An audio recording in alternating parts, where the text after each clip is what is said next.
साथियों, रविंद्र गोदारा को जिस प्रकार से आत्महत्या के लिए मजबूर किया गया और जिस प्रकार से क्षेत्र के लोगों ने उन्हें श्रद्धांजलि और उन्हें न्याय देने के लिए एक बड़ी भारी संख्या में हम लोगों ने साथ संघर्ष करने का फैसला किया, उस संघर्ष के रिजल्ट आने स्टार्ट हो गए हैं। आज ही हनुमान पुनिया को हनुमानगढ़ क्षेत्र से गिरफ्तार कर लिया गया। उसके लिए भादरा पुलिस, आप सभी साथी जिन्होंने इसको एक मुहिम जन आंदोलन बनाया, इस जो भी हमारे साथी रविंद्र गोदारा के साथ हुआ, और साथ में भादरा के विधायक बलवान पुनिया का मैं धन्यवाद करता हूं कि इस प्रकार से इस मामले के अंदर सभी लोगों ने अपने घर का मामला मानते हुए इस जस्टिस फॉर रविंद्र गोदारा को कामयाब बनाने के लिए सभी साथियों ने जी जान लड़ा दी। लेकिन साथियों, ये कामयाबी नहीं है, ये हमारा पहला चरण है जिसके अंदर कि हमारों को आरोपियों को गिरफ्तार करवाना जरूरी था। अभी बचे हुए आरोपियों की गिरफ्तारी के लिए पुलिस लगातार छापेमारी कर रही है।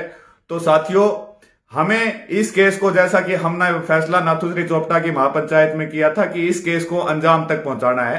बहुत सारे एफिडेविट जो है ब्लैकमेलिंग के हमारे पास आ चुके हैं, फिर भी आपकी एक एक मदद इस केस के लिए बहुत ही सहायतादार होगी। तो किसी भी साथी को यदि इन आरोपियों में से किसी ने ब्लैकमेल किया है तो वो अपना एफिडेविट जो है वो हमें या भिरानी थाने के अंदर जाकर दे, जिससे कि इस केस में साथी जो है, ये आरोपी हैं, वो जमानत पर ना छूट सके और केस सजा सुनाने तक से जो भी दोषी है, रविंद्र गोदारा जैसे इंसान को जिन्होंने हमसे छीन लिया, उन्हें सजा दिलवाई जा सके। इसके लिए साथियों, जिस भी साथी के पास इनकी ब्लैकमेलिंग का कोई भी सबूत है, वो साथी अपने सबूत जो है वो हमारे पास या फिर भिरानी थाने के अंदर जमा कराए।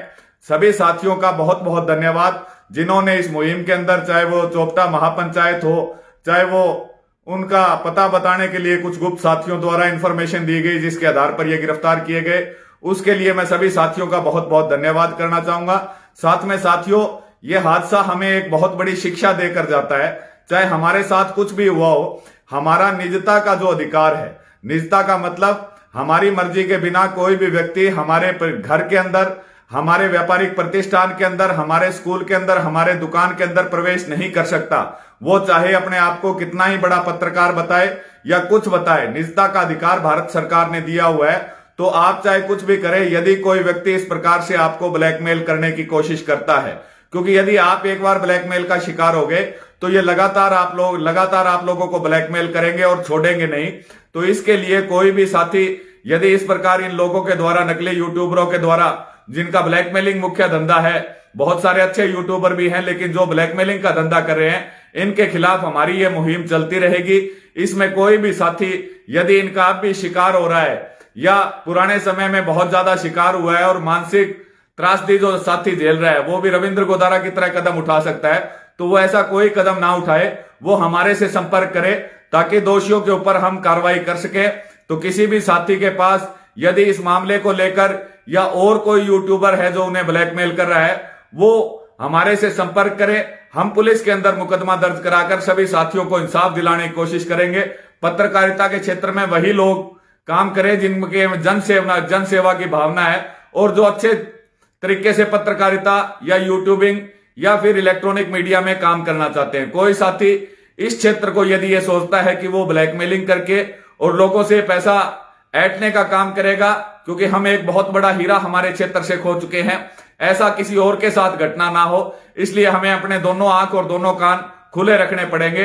चाहे यह घटना हमारे साथ हो, चाहे किसी और साथी के साथ हो, इसकी आप तुरंत पुलिस में शिकायत कीजिए और ऐसे साथियों को जितनी जल्दी आप गिरफ्तार कराएंगे। जिस प्रकार चिट्टा एक महामारी हमारे क्षेत्र में फैली थी, तो शुरू में लोगों ने आंख बंद करनी शुरू कर दी थी कि मेरा बच्चा तो चिट्टा नहीं पी रहा है, लेकिन धीरे धीरे चिट्टे से पूरे सिरसा जिला को बहुत ज्यादा नुकसान हुआ। तो वो नुकसान इस रविंद्र गोदारा के मामले में, ये नुकसान जो है हमारे क्षेत्र को और ना उठाना पड़ जाए और इन ब्लैकमेलरों की हिम्मत और ज्यादा ना बढ़ जाए। इसके लिए आप सभी साथी, कोई भी यदि इस प्रकार के अवसाद का शिकार होता है, ब्लैकमेलिंग का शिकार होता है, तो वो तुरंत पुलिस से संपर्क कर उन साथियों पर कार्रवाई करे। पुलिस से, सरसा पुलिस से हमारी बातचीत एसपी साहब से, चोपटा एसएचओ से हो चुकी है।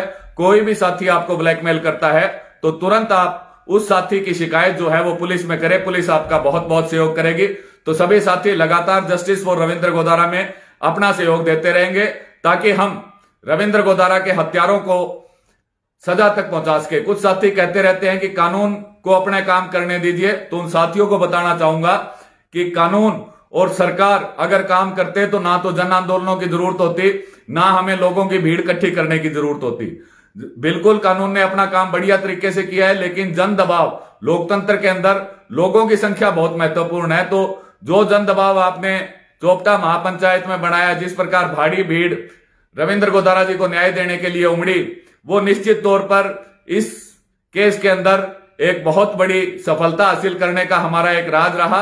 आगे भी जब भी किसी साथी के साथ अन्याय होगा, हम इसी प्रकार खड़े पाएंगे। और आप सभी साथी, अन्याय किसी के साथ भी हो सकता है, जब भी किसी साथी के साथ अन्याय हो, अन्याय को देखकर आगे नहीं बढ़े बल्कि अन्याय के खिलाफ बोले। सभी साथियों का बहुत बहुत धन्यवाद।